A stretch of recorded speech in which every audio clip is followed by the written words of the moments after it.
Hey everyone, Joy Brooks with Email and Coffee. I'm talking to a friend of mine today that I've known for a number of years. One of those networking connections that really worked out well. So I'm talking with Cheryl Liquori, and she's going to tell us a little bit about herself. So go ahead, be Well, my guest. be my guest. Thanks, Joy. Yes, you and I have known each other for a number of years.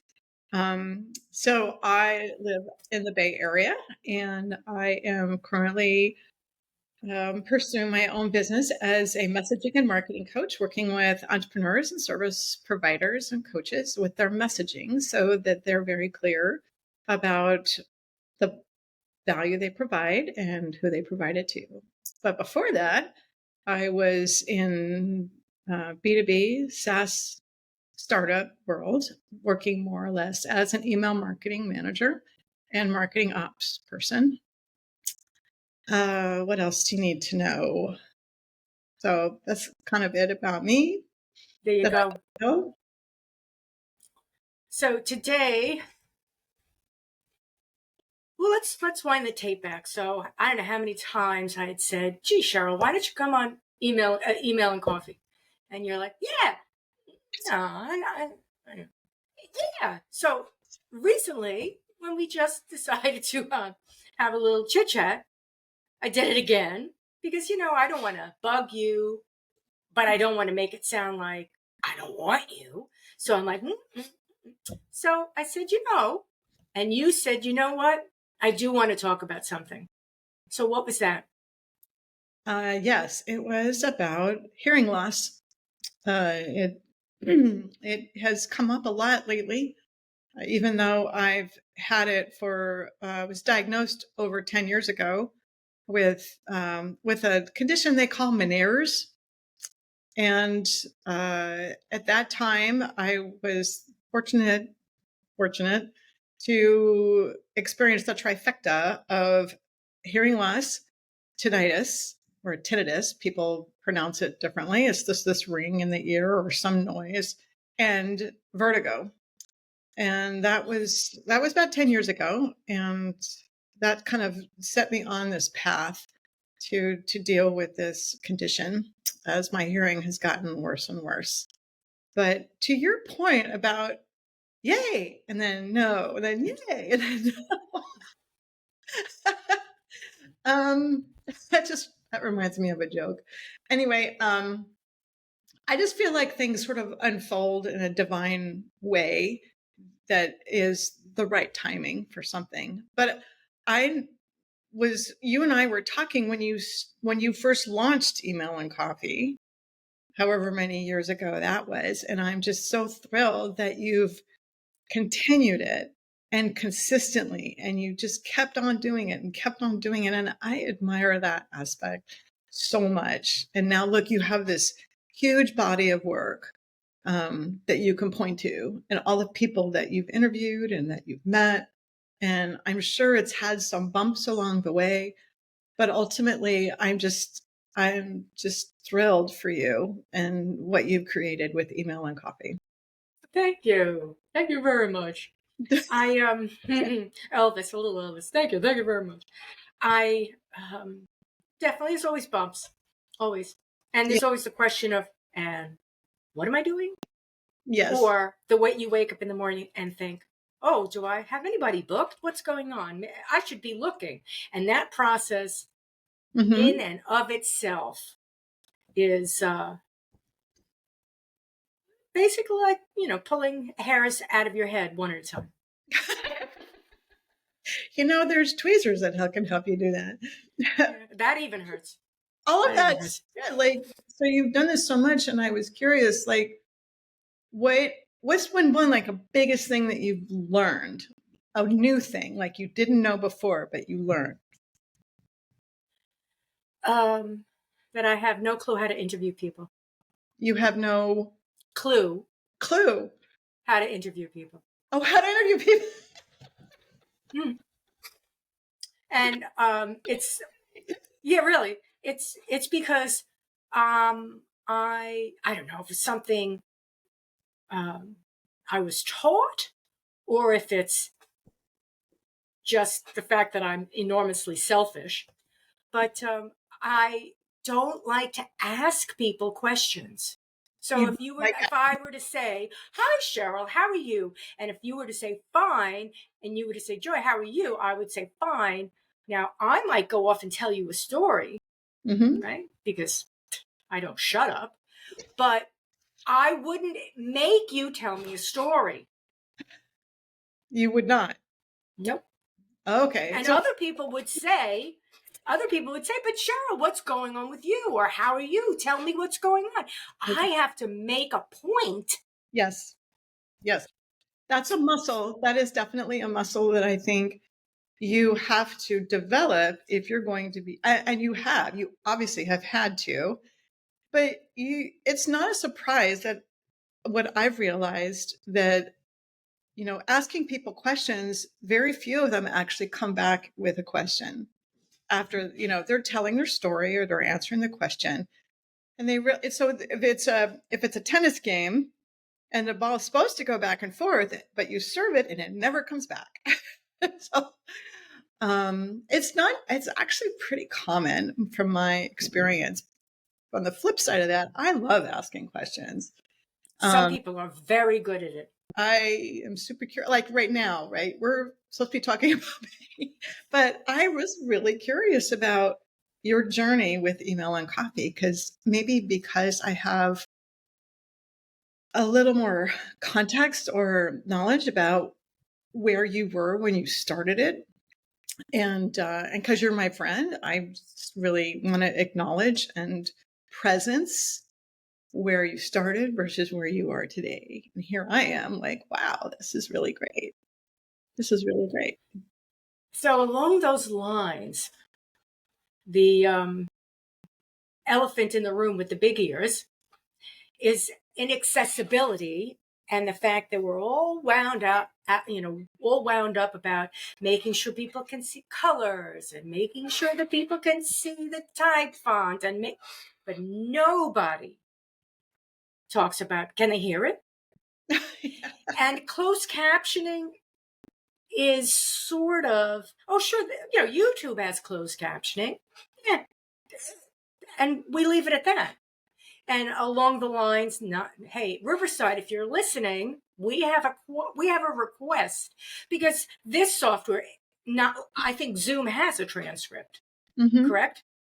Riverside does not. And what I mean by a transcript for my listeners is the vehicle that would allow Cheryl to read in real time the conversation going back and forth. Yeah, it's like closed captioning when you're speaking right now, not after the fact, but right now while you and I are talking. Excuse me, I'm pouring more coffee. And sorry, little spill.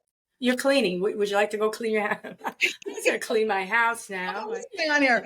I didn't bring any tissues or anything like that. I should have. I know better than that. But yeah, it would really be helpful. It kind of calls to mind about what I have observed and had to observe because of my hearing. And I wear hearing aids. But the way people talk and the actual physical way they speak, the tonality, the intonation, the enunciation, and it's for the most part, most people mumble. And sorry, Speaking of mumbling, so I'm actually house and pet sitting right now. I do this a lot, and so I'm at this house right now with a cat and a dog, and they're both young animals. The dog is about 2 and the cat's about 1, and this is the time of day when the cat likes to parkour train. So he's going to do it. So just include that with the thing. Anyway, people mumble. They are a lot of people are soft spoken. The way they speak, they'll start a sentence like this, very clear and loud, and then they'll end up like this. So it's like up here and then down, and I'm like, wait, what was the end of that sentence? And then a lot of times people will start a sentence and I won't be expecting it. And they'll started and I'll miss the subject. I'll get the verb and the predicate. We're going back to English class now, but I'll get the verb and the predicate and then whatever they say afterwards, but I miss the subject. So I'm like, my brain is working to connect the dots, to put the words together so I can make sense and try to avoid asking them to repeat, what are you talking about? Who are you talking about? And I seem to have to do it more and more lately. But I'm working cognitively extra hard. And I think that's something that I'd like people to know when you're speaking with somebody or communicating with somebody who has hearing loss, is even if they wear hearing aids, they are cognitively extra loaded in understanding what it is you're trying to say and trying to understand the message and the nuance and the explanation, et cetera, et cetera. And there are times at the end of the day, and I've worn hearing aids now for probably 6 years, and you'll see me kind of do this with that's me shoving them into my ear canal because they move and they shift as you talk because your jaw and everything. But at the end of the day, I'm exhausted. Because I've had to work harder mentally to understand what's been going on around me, especially in the days when I was working in an office or on Zoom calls back to back,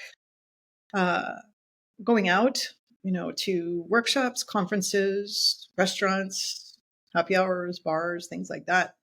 Really have to work extra hard, and it's very fatiguing. And maybe, I know probably ladies can relate, but when I get home at night and I take them out, it's all I could do sometimes is not to rip them out. It's like taking a bra off at the end of the day. You just want to relax. But taking my ear, sometimes I just wanted to throw them across the room. Not often, because they're fucking expensive. But it's that kind of feeling of relief. And then it's really quiet. Does that scare you? Pardon? Does that scare you?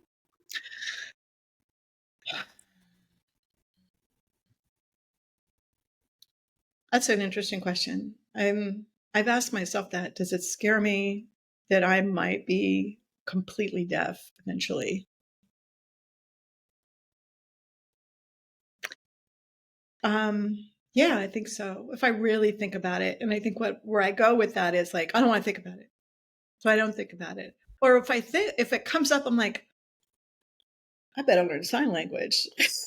So, but then I'm the only one who knows sign language. What about my husband? And he's going to have to learn it. And so I go down that trajectory. And from what I've kind of discerned, or a little bit, because I've dipped into it, as far as learning ASL, American Sign Language, is it's like learning another language. It's like learning Spanish or French or Japanese. You really have to work at it and get a tutor. And sure, I could do the alphabet, but I'm like, if you look at your perspective of learning sign language, it's from here out there. And then, like any language, when someone speaks it to you and you have to hear it rather than speak it, same way with ASL. You have to recognize in mirror format what they're saying. Does that make sense? Yeah, well, not only that, it's you're not learning it so that you could talk with your mother. You're learning it because you can't hear. Everyone else around you needs to learn it so they could talk with you. And I've been putting it off. Quite frankly, I've just been like, eventually, I think I'll probably have to do that. And I've sort of looked at it, like maybe I should get a tutor. There's a lot of stuff online. There's all sorts of folks on Instagram, yada, yada.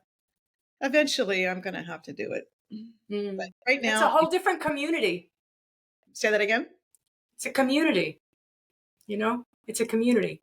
Yeah. I'm playing with my ears.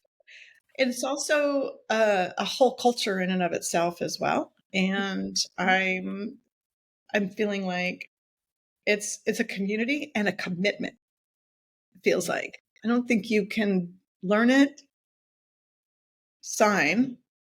You can't do that in isolation, right? And I don't mind. I love community. That's kind of part of my business. It's that's all about connection, and I love that. And it's just, I know it's there.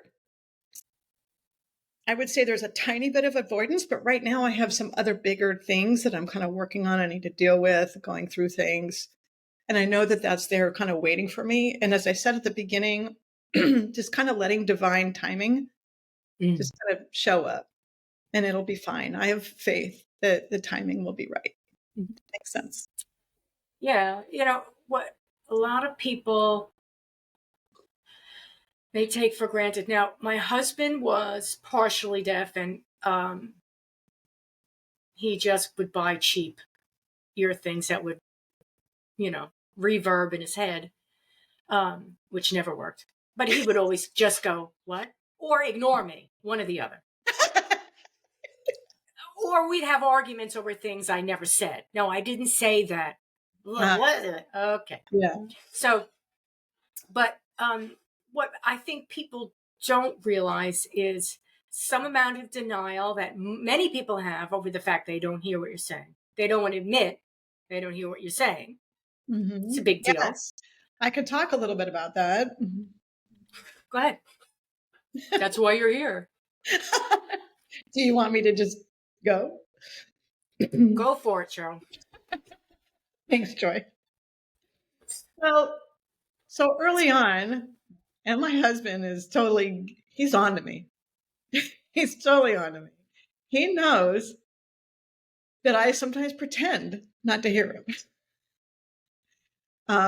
And so he's sort of included it in the whole communication vibe that he and I have. And we have a lovely relationship, by the way. Maybe sometime we could talk about what it takes to be in a long-term relationship. Some people have asked me, and I'm like, I don't know how to answer that question, but it'd be fun to explore. Anyway, but it seems like every day, especially if I'm in a meeting or interfacing with the public, because I also volunteer part-time at a bookstore.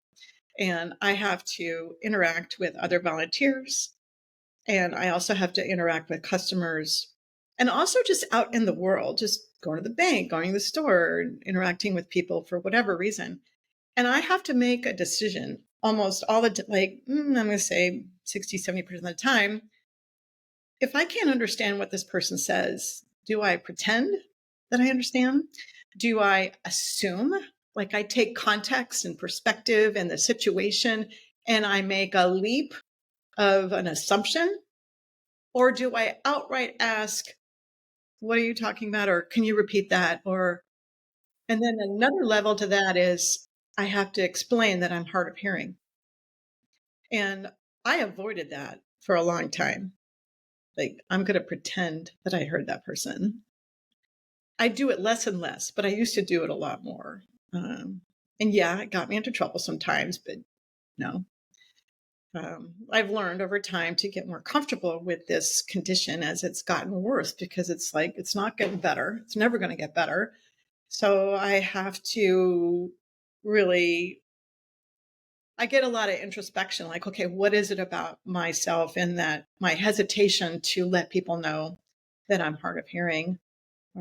And it's sort of the more I've practiced it and stepped into that discomfort for whatever reasons, probably ego related. Like, I don't want people to know that I'm not, you know, that's kind of gradually gone away. And now I find myself, now that I'm thinking about it, I say it more and more. Let people know that I have hearing loss, or I have trouble hearing. I say it in different ways. And usually people are very accommodating. And what I find interesting is sometimes they'll apologize. Oh, I'm so sorry. I didn't know. I'm like, I'm thinking, how could you know? Because my hearing aids are pretty inobtrusive. You know, they're not the big honking ones that used to be. Well, they're not. It's not in my ear, right? But there, I think, and what I'm understanding is that there's still a stigma about it. And I'm like, I don't feel a stigma about it. I need these fuckers to work. And I have for a long time. And so for me, it was access to my livelihood. So I didn't care about a stigma. And I've never felt that. But apparently a lot of people still do. And I would say, get over it or do what you can to try to get over it because I think wearing hearing aids is a really good thing. It takes some getting used to, but I mean, you'll read studies like it helps with preventing, cognitive decline, dementia, isolation, depression. And it really is, when you can't understand or hear people, it can be pretty isolating. Yeah. We're social animals. Really, really isolating. Because it's not Yeah. just, I would say, not just being able to hear other people or interact and engage, but hearing nature, like bird song. That's a big thing that, when I put my hearing aids on in the morning, all of a sudden, woo, birds, yay. So yeah, I'm kind of losing track of my thought process here. So Oh, don't worry about it. This is meant to be, blah blah blah. I'm going to rename this from email and coffee to "Hi, Joy Brooks with blah blah blah." Email and blah blah blah. Blah. Oh, there you go. So the thing is, what most people who have sight and hearing, we take it for granted. Oh, And for anyone, we have it. We have sight. We have hearing. Yeah, you don't appreciate something until it's gone. And then there are people that are born without it totally.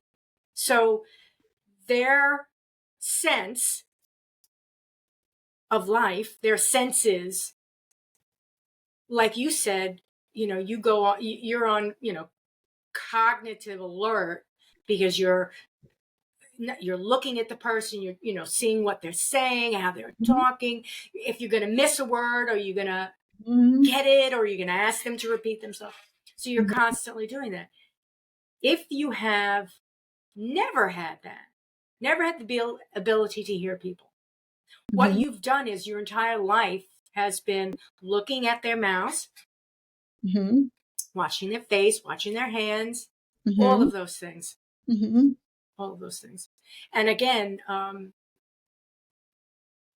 have a few deaf friends and a blind friend. So talking with them to find out that they don't even know what the sound sounds like. They don't know. Bird song, hello. Well, I don't know.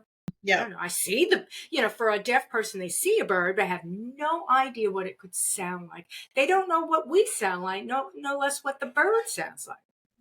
And another, a blind person who's never seen a leaf on a tree. You say green to them and they have no concept of green. None. And those things we take all of those things usually for granted. Yeah. I also, people, when they speak and communicate, they also take for granted that they're going to be understood. And I think even with two normal hearing people, that's not going to happen. Excuse me. Anyway, so two things come to mind of listening to you here, and I can hear you fine, but I lost track of it. But yeah, appreciating something like, the extra senses that I have to use in order to understand somebody. And I've always prided myself on, listening, not just with my hearing, but with all senses and intuition. People have micro expressions, the tone of their voice, or the carriage of whatever it is they're trying to say, their breathing, their body language, all of that still comes into play, if maybe a bit more enhanced, as I'm trying to hear somebody. What's challenging is being on a Zoom call and I'm trying to watch faces and read the closed captions, because you can turn those on. And so I'm like, and most of the time I prefer to watch the face. And when I can't understand all of the words, like maybe there's a gap, or it's a new word, or it's a different word that I wasn't expecting, because I'm always doing predictive listening. I have to pull away from watching their face and look at what they said. And then that helps a lot. So I'm sort of face forward, if you would, and then I can read the closed caption, and that's on Zoom. And but it's harder to do when I'm, say, watching television or Netflix or something like that. I'm trying to watch the action. I'm trying to watch the people interact or have a conversation, but I also need to read what they're saying. So it's kind of like this bouncing back and forth between watching and reading and watching and reading and try to catch up. That What was is I was going to say about communicating?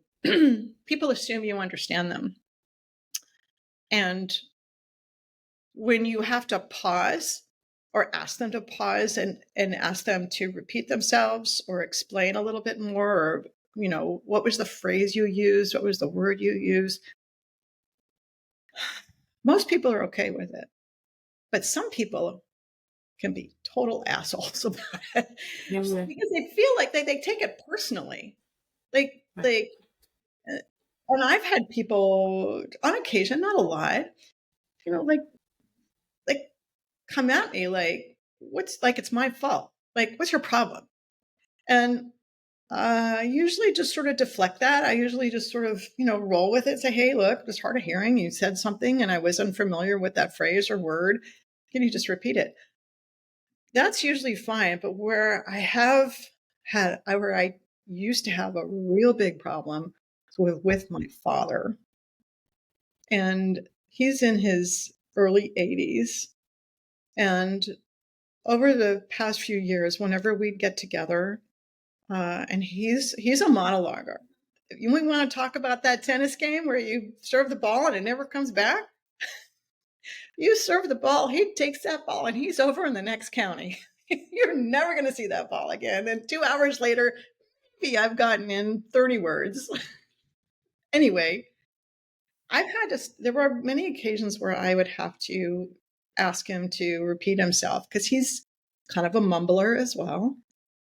And he would stop and repeat himself like I was mentally impaired, or it was actually really insulting. And he would it would take on this whole like put upon demeanor, like, oh, well, as I said, and he would be a total dick about it. And I hated it until finally, about a year ago, we were having breakfast and he started on this and I stopped him right there. And I said, you need to stop this. You are the only one in my life who responds this way when I express that I didn't understand or hear something. I can't help my hearing loss.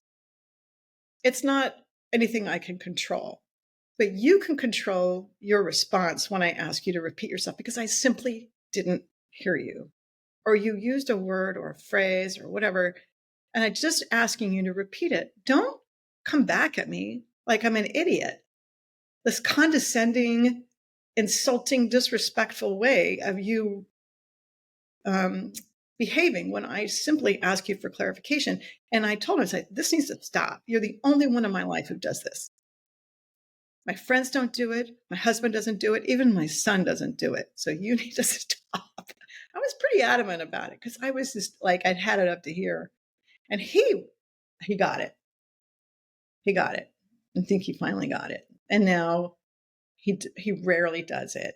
And when he does, I'm like, oh, you're doing that thing. He's like, all right. He does a little cantankerous old white guy thing. I don't think people realize how much one word in a sentence can impact a conversation. Oh, that's a really good observation. I mean, I think I've sort of had that thought on the edges, but you just articulated it in a way like one word that gets missed, can completely change. Right.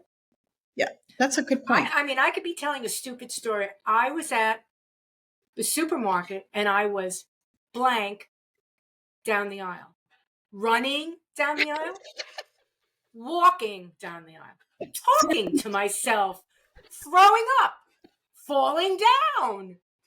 You did not hear what I said. Now, unless I'm like, and I was, you know, you don't know. Gasping, passing out, crawling. Pooping, peeing. I mean, this could be a funny story. This could be a sad story. You don't know. So you're like, what, That's true. what'd you say? People don't, you know, and the thing is, in many cases, human conversation between friends or, you know, casual is one or two lines because we want to know, you know, does this person give a shit what I just said? You know, oh, I went to the store and, you know, and I blank down the aisle, right? Mhm. And I'm waiting for your reaction. Yes. And I'm not going to go on if you don't have one. And I'm like, oh, does she like, what the heck is wrong with her? Didn't I just say I was bleeding down the aisle? She didn't hear that? So, whatever it is. And we don't realize the impact Yes. of simple conversation like that. Oh, yeah. That's what I'm saying. It's like accessibility is all about the wheelchair and the street and the color coding of the lights and the computer font size, and nobody cares about hearing. Yeah. You kind of bring to mind that I've been in conversations where I didn't quite understand what somebody said, and I was gambling that I would catch up if I just stayed quiet. And sometimes those gambles don't pan out. So Right. I will be there just like and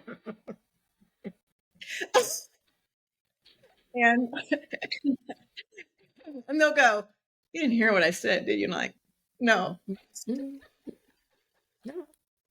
And I'm going through all the P words in my head because I know it started with a P, but I had no idea what you said. See how the brain wants to fill those in, right? Mm-hmm. And I'm trying to rely on my brain. Please help me. Yeah. It's like, no. Well, that happens to people that can hear. That can happen with people who can hear.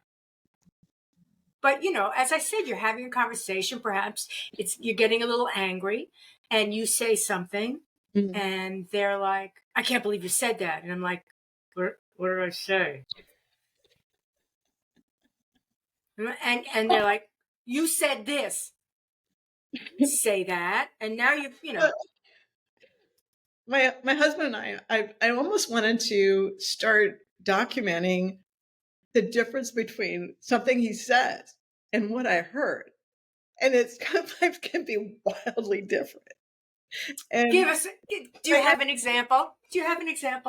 well, I'm trying to think, like I can try Don't to make it too personal. quick, but I don't know if I have it really. If I can find it quickly, then I will let it to you. But one of the things that came up really recently, let's see, I don't think I can find it quickly. Sorry. But I think we were having a conversation. He was talking about a friend whose name is Pete.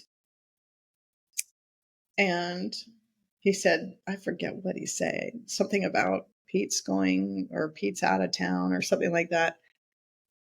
And I heard pizza. And I'm like, you want a pizza? Pete, what's going on here, really? I don't know. And you just turned around and said no, and he's like, no, what? What are we talking about?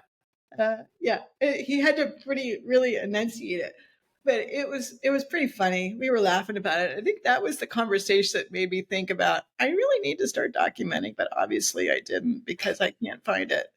But anyway, it does open up for misinterpretation, and also if something is a complete outlier, like he's talking about something and all of a sudden he's talking about pizza. And I'm like, I have to go, I'm not sure I heard that right. Could you just say that again? And of course, where was the paragraph? You jumped between content from here to there. Did you or not? ordering a pizza, and I'm like, I know that that's not going on here, but it's I got to be careful, because if I hear something and I know it's super different, super out of context, like in another galaxy than what I'm pretty sure we're talking about, but I think it's funny. So I might smile or snicker, and he's like, "What?" And so I'm like, "No, no, no, it's okay. Keep going." Or I can say, "Well, I heard." You wouldn't believe what I just heard. What I heard. Yeah. Anyway. We having an X-rated conversation? No. Okay, because that's what I heard. Yeah. Which is why I said no thanks. I don't think a lot of people aren't aware of how much predictive listening that they have. Like, okay, we're talking about this. Like, their brain is already going out a few seconds ahead, or they think they know what's going on. My mother was notorious for this. She passed away back in 2019, but I know that she did have a very strong propensity for predictive listening. And my husband likes to talk about this story where he and my mom were having a conversation about something about his work. And she would be like, "Oh, then blah, blah, blah." And he's like, "No, it's this way, that way, this way." And she was like, "You mean blah, blah, blah? Like, predictive, predictive?" And he's like, "No." So yeah, that was pretty fun. He told me about this, years later, and I'm like, I totally believe it. Totally believe it. My brother-in-law would mouth what you're saying. So as you're talking, I'd be like, what the heck is this guy doing? And I don't know why he was doing it, but his mouth would be moving. But he was not saying any words. He's not making. No, he was mimicking what I'm saying. That's an odd behavior. Isn't it though? Talk about predictive. Wow, that's annoying, isn't it? Did you find that annoying or just irritating? I don't know. I would like Odd. If I didn't understand why he was doing that, and I would like, what the fuck? Well, again, here's the interviewer that isn't. I would never say, "John, what exactly are you doing?" Never. Never. Never. But I think what he was doing was he was listening and digesting quite literally what I was saying. Yep. That was probably his way of processing and trying to understand what you were saying. I think that one of the things that I've recently sort of really got is that almost everything makes sense once you know more information.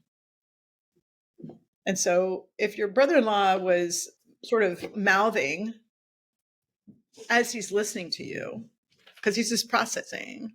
I mean, I'm going to assume he is. He's not here in the room. But if you understand that that's the way he's processing what you're saying, then it makes sense that that's what he's doing.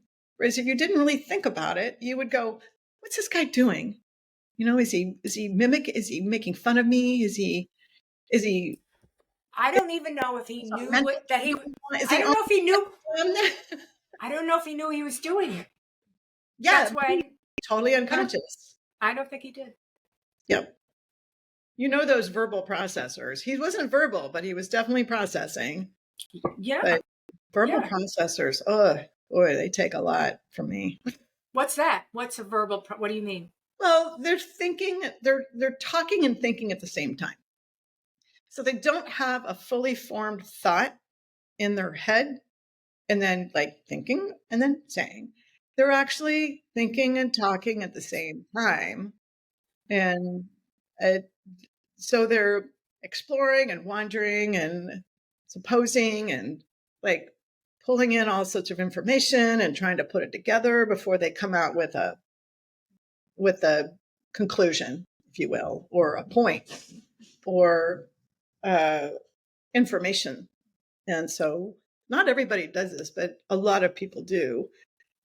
And it's easy for me to see. My husband's a verbal processor. I mean, he's just really, he knows a lot about a lot and knows what he doesn't know. But when he's processing information and delivering information, he has to talk it through. And I have to too sometimes. I have to say, but I can couch it. Like, I know, I can tell you, like Joy work. I was like, okay, well, let me just talk this through so I can get to a point.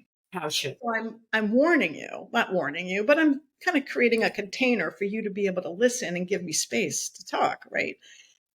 A lot of people just go right into it, and I'll be in the thick of it before I realize, oh, we're verbal processing here. So I'll have to sit back because I've been looking for ways to engage, respond, input, add, try not to interrupt, sometimes fail, sometimes succeed. But once I realize that this is what we're doing, or this is what this person is doing, I can sit back and relax. Like, okay, maybe throw in a question in here and there. This person needs to process by talking. Mm-hmm. So, did you find, you said it happened about 6 years ago. So, I mean, did you find that when you were going through this, that it was difficult working with people? are you asking, was it when I first got hearing aids 6 years ago? Yeah, when it first became more and more apparent, because here you're dealing with people on a very here I'm verbal processing. You're working with people on all different levels. Yes. Power levels. Lots is going on in the office. Yeah. A lot. Yes. So, here you are thinking to yourself, I feel like I'm going deaf. How was that the first few years in getting used to a new way of communicating? Well, thank you for asking that question, because it does bring to mind the time frame when I first got, first got hearing aids, or I just only started with one before I got two. But there was a moment, and it was back in maybe 2018. And I was working at a startup, and I was there I was brought in to jump right in, hit the ground running with their HubSpot and their email. And I was in this big open office space, and I liked the people. The company was great. And I was having trouble understanding, if somebody was like 10 feet across the room and they're talking to me, or they say something to me, and I'm like, I could tell they were talking to me. I got a couple of words, but I couldn't get clarity. And for sure, when I was in a meeting or a conference, I wasn't getting everything. And then sometimes there would be someone sitting standing next to me, and maybe they were on my bad side that didn't have a hearing aid or whatever. And I was realizing that I can't hear things. At the same time that this was going on, the company decided to move from HubSpot to Marketo. I know, right? Fuck me.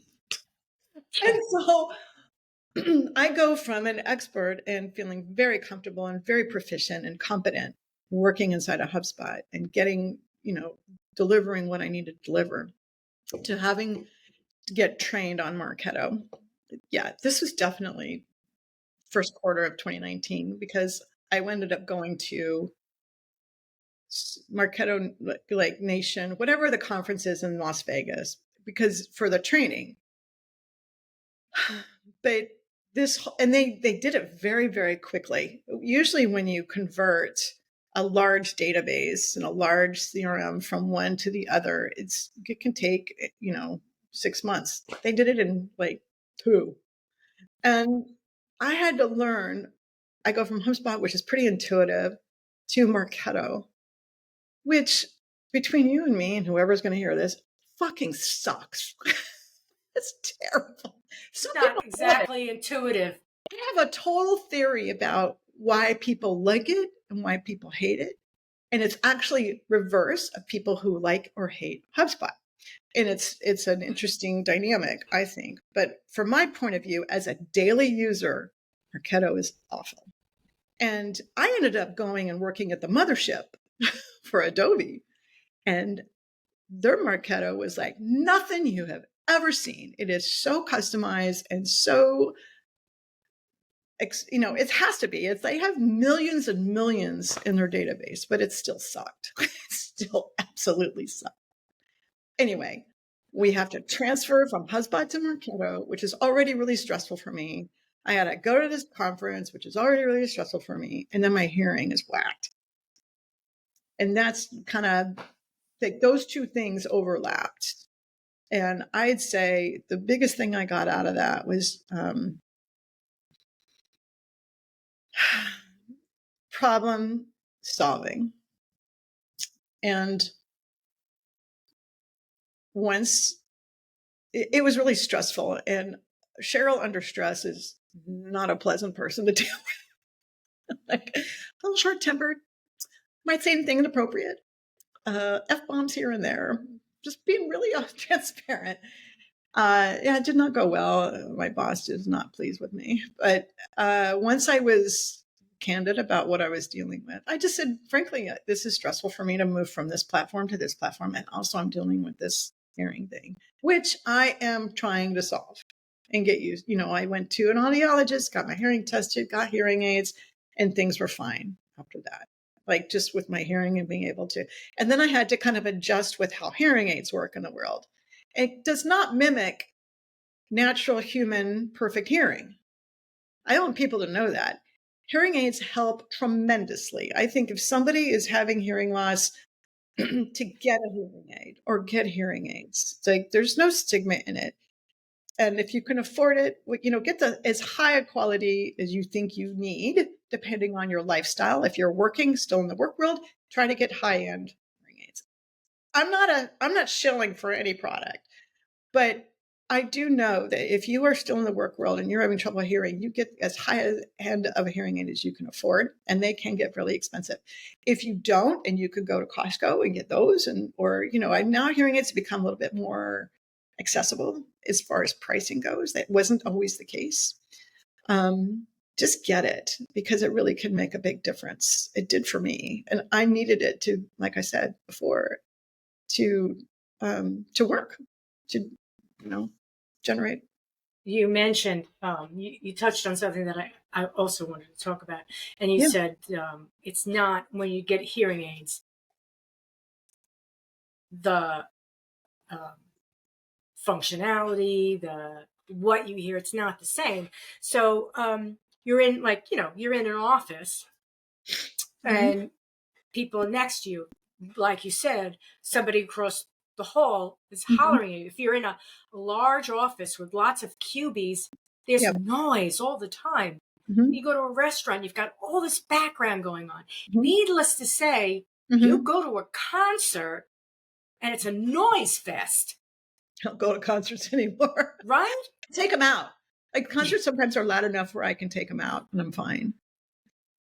Did you want to finish that? Because I do have something I wanted to add to that, but I want to go ahead. That's I just wanted to mention how different the environments are.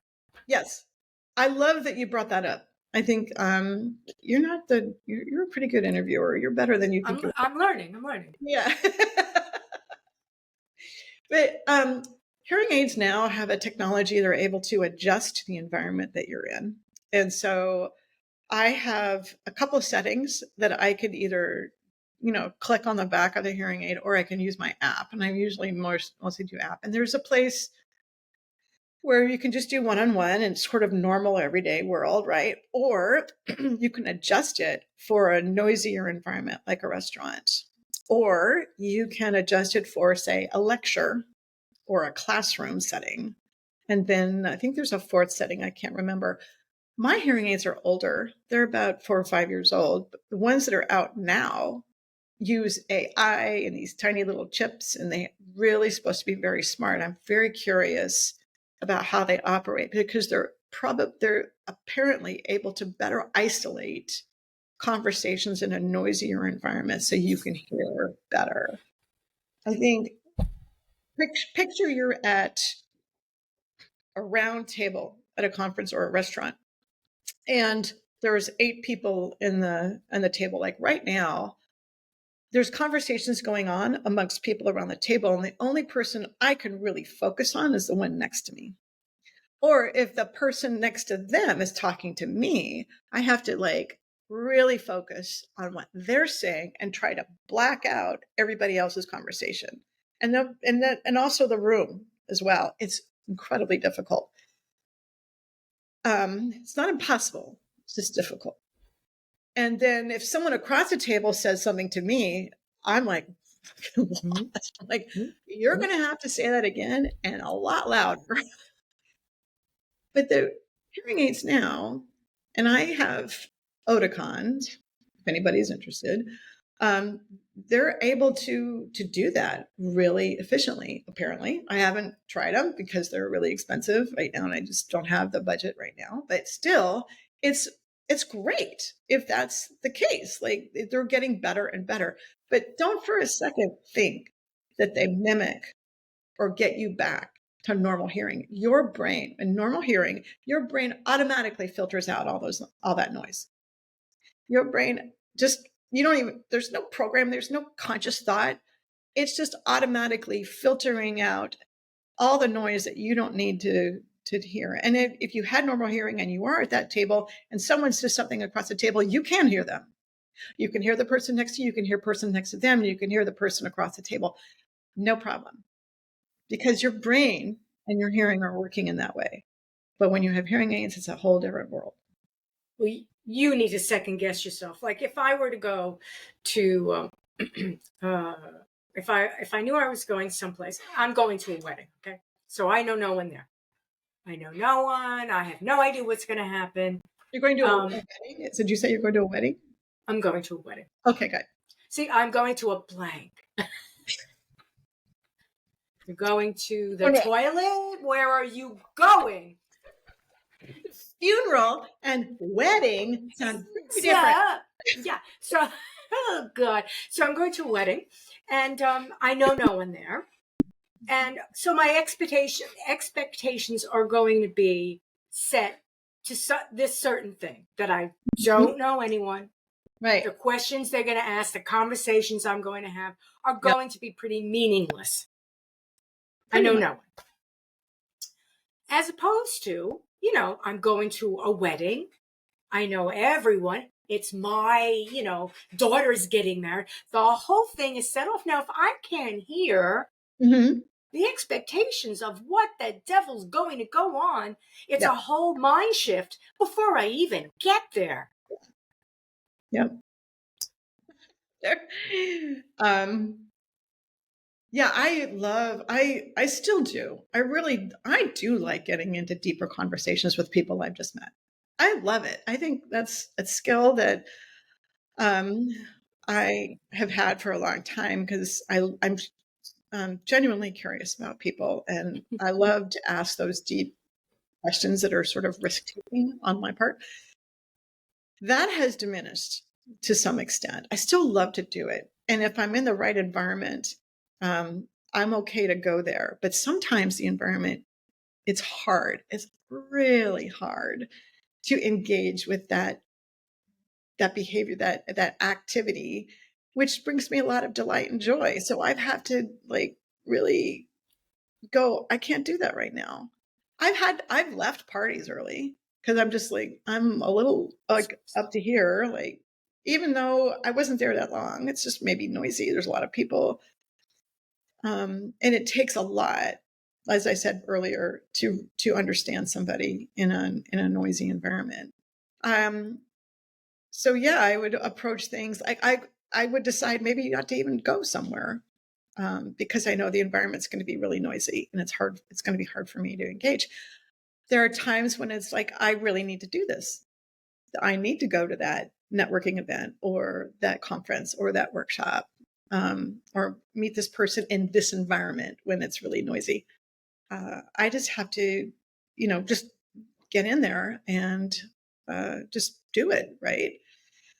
Um, to also kind of related to that, other things that there's if you're going to like do a plus minus thing, like on the minus thing, having hearing issues and even wearing hearing aids are things that I just can't do.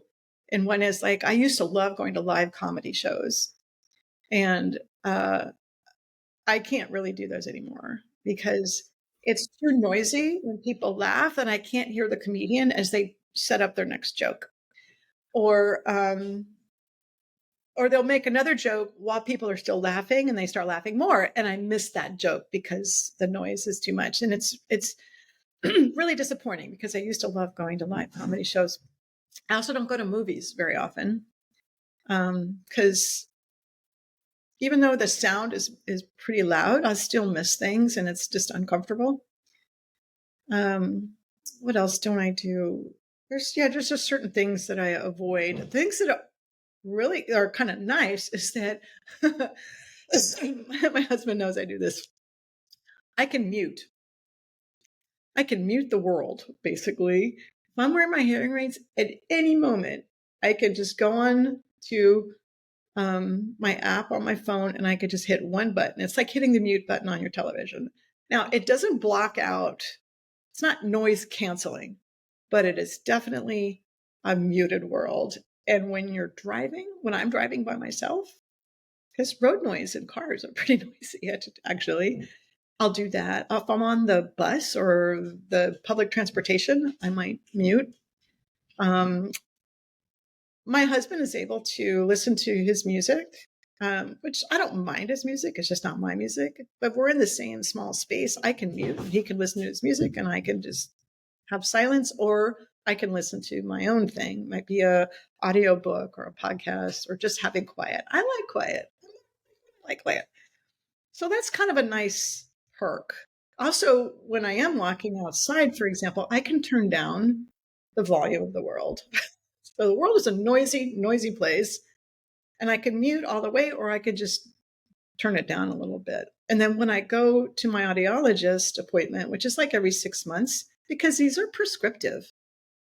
And so he has my hearing test results and he'll plug in my hearing aids into his little machine and he'll look at the history of kind of what setting I've been on, what volume, he can kind of see a little bit about what's going on with it. And he can say, you can keep it the way it is, or I can make some adjustments. And so we talk that way. It's really nice. I really, I'm very pleased with that relationship, like him helping me with my hearing. That's all. They Anything else to say about that? have you considered like the implant, or is that something that's not necessarily prescribed? Something that would be. I missed that word. Can you ask that question again? Implant. Oh, You implant. see? Oh, the Yeah. Cochlear. Did you want a cup of coffee? No. Implant. Hello. I actually No. I couldn't even guess what that word was. Yeah. I said implant. You heard I'm sorry. Are you bleeding down the aisle again? Yeah. Implant. Cochlear implant. Implant. I haven't looked into that actually to see if that's something that would help me. I was at a talk once with, what's that guy's name? He used to be Steve Jobs' buddy. Not Kiyosaki, not Kobayashi, some a Japanese guy. And he was giving a talk and it was a really great talk. And he talked about having a cochlear implant. And he said it was life-changing for him, and he was able to really function very well in the world. But it's something that I haven't really looked deeply into. And if somebody is interested, I think they should probably research it, but I haven't. I mean, as AI continues, Yes. this will become, it will be less of a, an eyesore and become something deep, very small. Probably. I mean, I foresee something like that coming in. I like even now, even just with the regular physical pieces of equipment, the hearing aid, those are even getting better. And I think some people have like a thing that touches your skull, and so you can like hearing aids that do that, and it's supposed to help enhance or improve your hearing in some place, but it's actually skull thing that goes into your ear. I remember, it's not supposed to be a political conversation, but I remember at the end of his career before he passed away, I mean, Rush Limbaugh had a cochlear implant. Oh, did he? Okay, that was a long time ago. Wow. He had a big bald head, so you could see it. Ah, okay. Right. Yeah. And he would talk about it all the time. He would talk about it because he was somewhat proud of it. Yeah, I don't want to be in that playground with Rush Limbaugh right now. No, I know. I was gonna say. Don't go there, Joy. Please don't take me there. I'm not going there. No, it's not supposed to be a political conversation. I'm just gonna say that I know that he had an implant. An implant. Not a baby. No, it did not have a baby. Oh, no, an implant. No, he was not abducted. He had an implant. See how much fun it can be? I mean, it really has come to, I would say over the past 5 years that I've definitely gotten just more of a sense of acceptance, ease, more zen about it. Because as I said, it's nothing I can change. I'll eventually probably get upgraded hearing aids. For the ones I have right now work fine for the kind of lifestyle I have, which is working mostly from home. And then the only thing that I think I've gotten a lot more facility with is just being candid with people. And sometimes even just going in and leading off with it. Like if I'm about to have a conversation with somebody, like maybe it's a bank teller or some customer service person, I will say, excuse me, I'm hard of hearing. So please just take that into account. You would be surprised at how fast people talk. And especially on the phone, customer service agents, and even like in face-to-face, people talk really fast because they really need to get that information out there very quickly. And I can't process that fast. My hearing can't. So I have to say, I'm sorry, I'm hard of hearing. Can you slow down, please?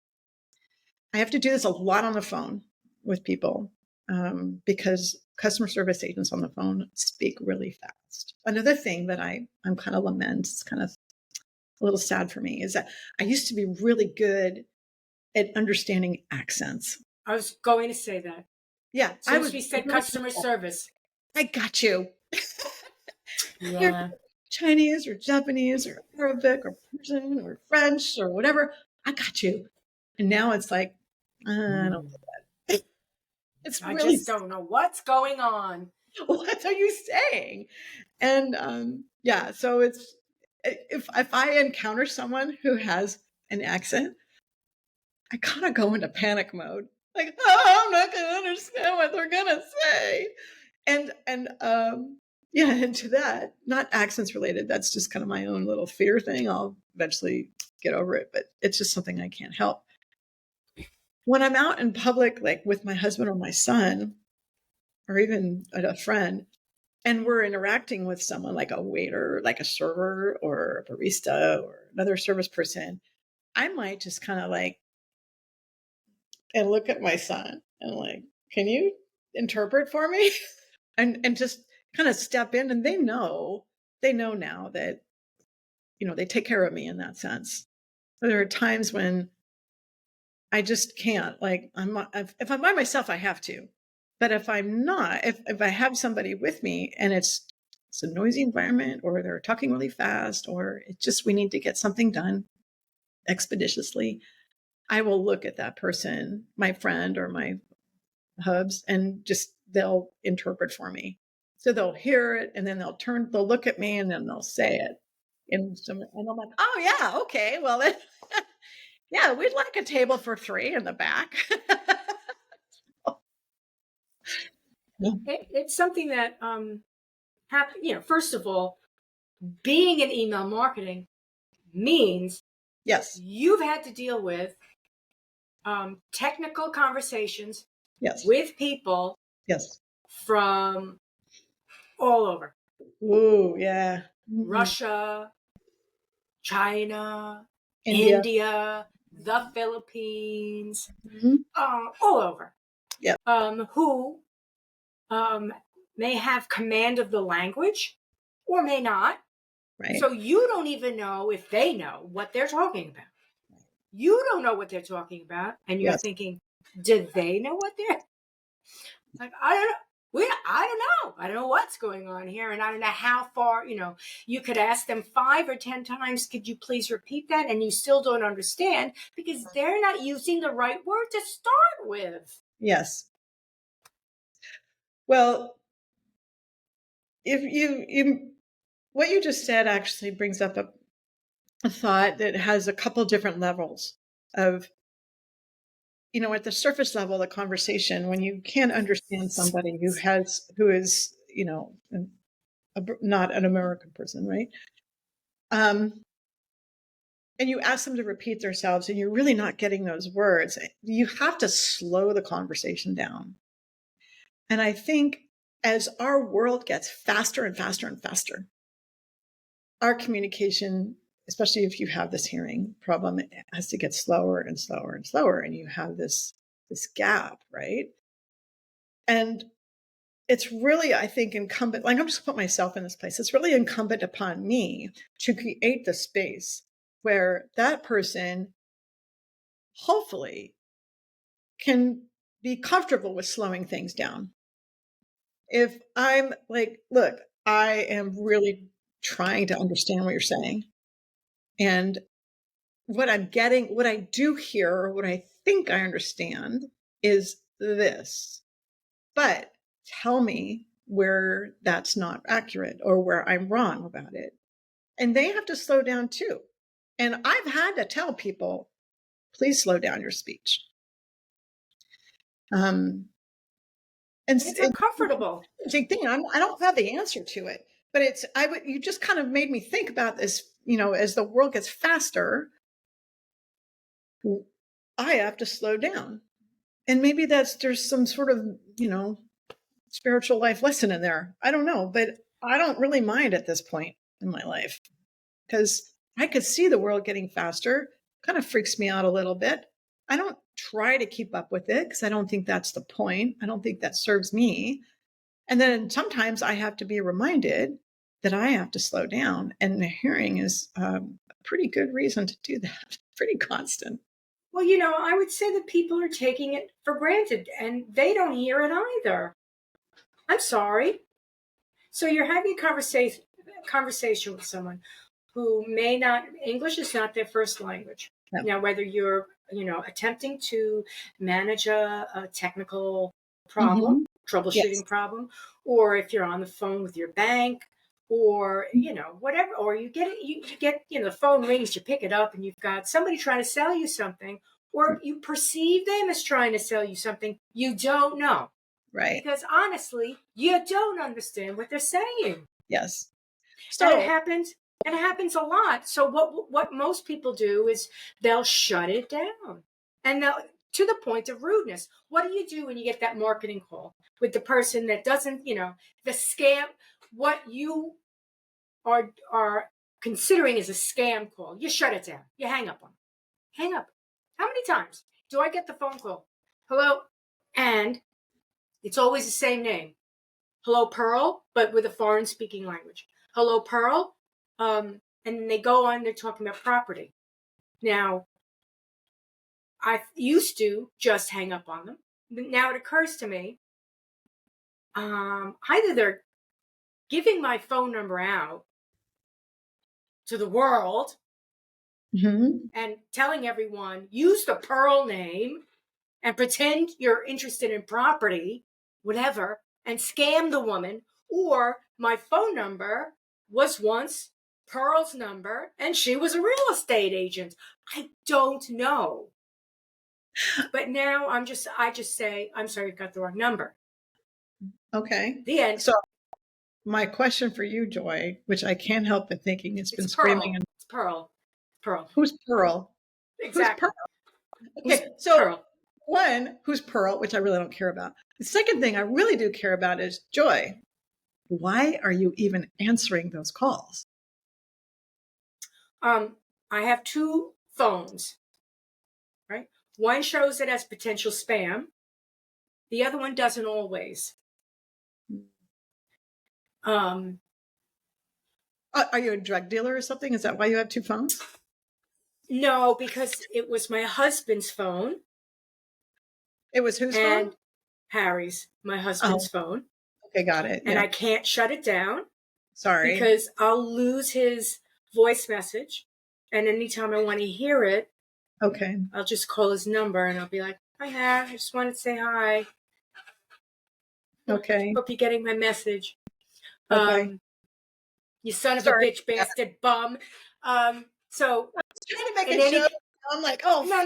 No, it's okay. I'm not going to get hysterical. And so there's that. And I don't know. It says, even though it's been 5 years, on his phone, it says clearly potential spam. I answer it. Because I'm thinking it could be a friend of his. I don't know. Can you forward it? I could forward, yeah. I mean, I've considered what I'm going to do when I want to shut his phone down. Okay. I've considered all the things that I could do. Why you just, people who call his number forwards to your number. I could do that, but I think there's something else here, Joy. I think there's something else like here. Like I said, it's his phone. I would be shutting him down forever, Got it. I know. But the other thing is that he gets Pearl, I get David. You get Damon? David. So his phone is Pearl, but my phone is David. I get Pearl. Yeah, I get David. Hi, is David there? No. But oddly, I was speaking with a friend of mine, a close friend of mine, a high school friend, that I don't speak with a lot. And when we do speak, we have, conversation, whatever. And he said to me recently, he said, your number is coming up as David Israel. I'm like, oh, so David has a last name. So David existed. It must have been his old phone number. That's why that was the aha moment for me when I realized, oh, Pearl probably exists. Pearl was probably a real estate agent. Okay. And my husband got the phone, and because he always complained about Pearl, always. And I was like, yeah, whatever. Harry would complain about Pearl? Yeah. He'd be, he would be nasty rude. Oh, yikes. Nasty rude. He would be, he would just say really nasty things. I'm just like, no, I'm sorry, I've got the wrong number. Sometimes when I get these calls on his phone, they're like, hi, Pearl, we're looking at this property, blah, blah. And they go right into it. Like, oh my God, give me, And okay. I'm like, I'm sorry, you've got the wrong number. And then they say, oh, but do you know other properties that are for sale? I'm thinking, did I just tell you that you've got what part of the wrong number? And I'm thinking they didn't get it. They really do think I'm Pearl. I don't know what the devil's going on. And they keep calling you for Pearl? Mm-hmm. All right. Yeah. Well, yeah. And like I said, that's my husband's number. There's more to you having that second phone than I would have given. Yeah, well, definitely, because I just can't turn it off. I'm afraid I'll lose all his pictures and everything. And now the truth of the matter is, and you probably get this with your own phone, is that when you delete something off your phone, it's still in the cloud. And occasionally they'll deliver that stuff to you. Like they'll do, here's a flashback. And you'll get that flashback and you'll go, oh, I thought I deleted that. There it is. And that's what I'm afraid of. I'm also afraid to see, like, on my husband's phone, the flashback of him with some other chick going, what the? Well, I did have You son of a bitch. Like, give me a little double-edged sword here. And now I get to understand. I understand the vibe of keeping Harry's phone going on. It's his avatar at this point. It's just an avatar. I rarely use it. I use it for my business, so I turn the number over for those business deals where when it rings, I'll know specifically where it's coming from. Okay. Good. It's one of those things. It's either for Pearl, right? Or it's a friend that doesn't know that Harry's been gone for 5 years. Pearl, I'm making a lot of jokes now about you and Pearl. Pearl. And David, Pearl, and myself. David. And David has the last name. It's Israel. So this is one of those hearing things. Is it David, D-A-V-I-D, or is it Damon, D-A-M-O-N-D? See, there you go. David. What I heard. See, got it. This could be an M or a B. Yeah. This could be an M or a B. But it's a V. David. David Israel. I kind of like that name. David Israel? Yeah, I like that name. Sounds like a made-up name. I know. There's people name that, but it sounds like it's a made-up name. I know. Whatever. Yeah. All right. It works well, though. It works well. We're talking about this. So here we go. So is there anything else that you would like to share? Oh, how about this? I'm going to put you on the spot. Something that has nothing to do with hearing. Yes. But. Yes. Something that has been on your mind. Maybe it's a pet peeve, or maybe it's something that's happening, or, anything you want to leave the audience with. Basically, mine would be peace. I would be leaving the audience with, yo, peace, everybody, calm down. But is there anything? Okay, so Joy, you just said a lot of words. Okay. What I got, hold on, here's what I got. I think you're asking me for what's going on with me right now, or what's top of mind. Is that what you're asking, or is there something more to it? Top of mind. What I'm working on right now. That could be. Yes. I have three things I think I could just say. The first two are like just really, I'm really loving my volunteer work at a bookstore. It's a 100% donation based bookstore, used bookstore. I love it. It's really helping me just be who I am. Like, I really love it because I love books and I love talking to people about books, but I also like running the store and thinking about how it's operating. I've been doing a lot of house and pet sitting this year, more than I have in the past. This is probably my 6th one, and I have about 3 or 4 left to do the rest of the year. It's just something I've been doing for the past 4 years. I like being on my own. I live in this very small flat with my husband and my son. So I love doing that. I think it's just really interesting for me to see how other people live and the pets, because they're really fun, especially when they're parkour experts. And then the last thing that I have been working on is my own gig. So leaving the W-2 world and initially set myself up as an email expert to help entrepreneurs with their email. And I still love doing that. I'm still a geek like you are. But what I really dig is helping them with their messaging and getting clear about how they express themselves so that it is alignment with who they are. It's authentic. It's also impactful. And so I kind of position myself, as I said at the beginning, as a messaging and marketing coach or consultant. I have a couple of different ways people can work with me. But if I have a website, I call it, it's called Kizuna, kizunacommunications.com. Say that Kizuna, again. Kizuna, it's Kizuna, communications. And Kizuna is a Japanese word that really speaks more towards community connections and bonding, both at, at more of a kind of a surface level, but also much deeper. And I lived in Japan several years ago, and I have some in-laws who live there, and so it's a pretty special place for me. And when I was looking for a name for my business, this one word really encapsulated what I'm about, which is about connecting and connection. And so kizunacommunications.com is my website. And if people are curious or interested in getting to know me more, and so if you want me to just have a conversation, pretty easy to talk to and ask good questions. There's a way you can schedule a clarity call with me. It's like free, 30 minutes, pretty no stress, no pressure, kind of just let me know what you're up to, what you're looking for.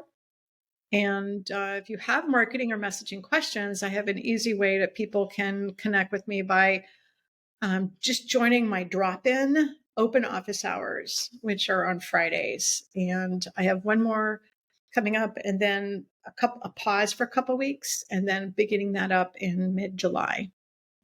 So that's all on the website, kizunacommunications.com. And I'll put that down below for people. So this was exciting. I didn't realize that you lived in Japan. My first job that I had for 5 years, I worked for CETO, which is a CETO. Ito. What's that? Import-export company. What kind of company? Import, export. Okay. Did you have to go to Japan? Ito Shu Choji. Oh, yeah. There you go. Great. I love it. And I used to speak for better than I do now, but I still love the language, but that's a lot. I mean, I learned to listen. Yeah. They would, they speak so quickly. Oh yeah. And it's a tough language to learn. English is a really hard language to learn. When you were talking about speaking with people overseas when it comes to technical matters and English is not their first language, I actually really have to give a lot of credit for people who do speak English and it's not their second language, because English is probably one of the hardest languages to learn. We take it for granted, but it's actually a pretty hard language to learn, if you ask me. A lot of the technical terms, they don't translate. No. So, so they'll be talking, and suddenly like the whole English word will come up because those things, Kleenex, for example. Right. Kleenex is Kleenex. There's no, it's so, but in any case, yeah, so I just wanted to let you know that I have a fondness for all things Japanese. Good. And a fondness for you too.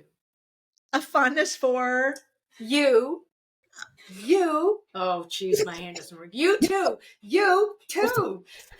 I do that to my dogs all the time. Write more body language. I do that to the dogs. And we'll be sitting there on the couch, and they look at me, and I'll be like this, and they'll be like, "What is she doing?" I really want to support you in that, Joy. If you really want to be more expressive physically, yeah, I can support that. My hands don't work though. These 3 fingers get stuck, so I'd be like, "Oh, Really, you only need one finger to.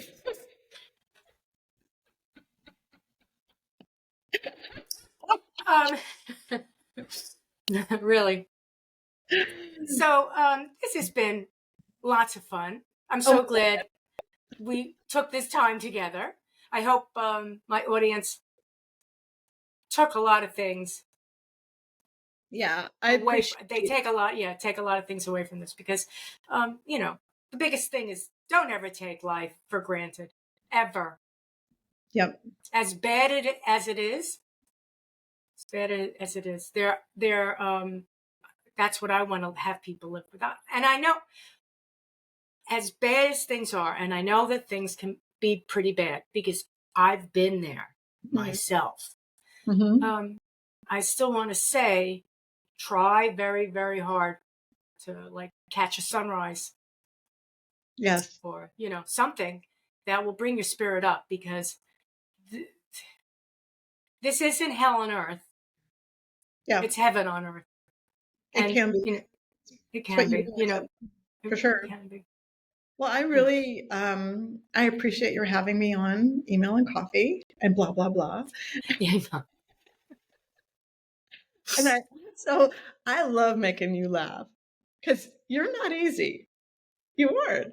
And so I feel it's very gratifying for me, to be honest, to laugh together with you.